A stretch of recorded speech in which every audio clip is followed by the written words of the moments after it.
Ni kusalimu kwa jina takatifu la Bwana Yesu Kristo. Leo nataka tujifunze, na leo tuna topic inasema, unapoota ndoto unafutwa jasho au una jasho kwenye ulimwengu wa roho, ina maana gani? Kuna ndoto unaweza kuota una jasho au unafutwa jasho. Kuna mtu anakufuta au wewe unajifuta, ina maana gani? Ukisoma Mwanzo 3:19 maandiko yanasema, kwa jasho lako utajipatia chakula.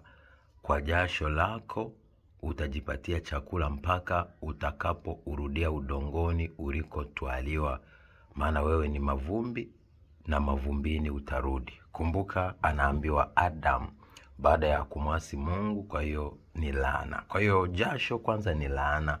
Laana ya ugumu wa maisha, laana ya umaskini. Unapoona kwenye ulimwengu wa roho unatoa jasho, ina maana ni laana ya ugumu, laana ya umaskini, laana ya kurudi nyuma, laana ya kutoka mbele za uso wa Mungu, laana ya kutoka kwenye Edeni yako au Kanani yako au kwenye maisha ya furaha kuelekea kwenye majanga, magumu, matatizo. Sasa unapoona unafuta jasho, labda wewe mwenyewe unajifuta jasho, ina maana kile unachokifanya kitakuondolea laana, kitakuondolea umaskini, ina maana utafanikiwa, ina maana mafanikio yako yako mbele.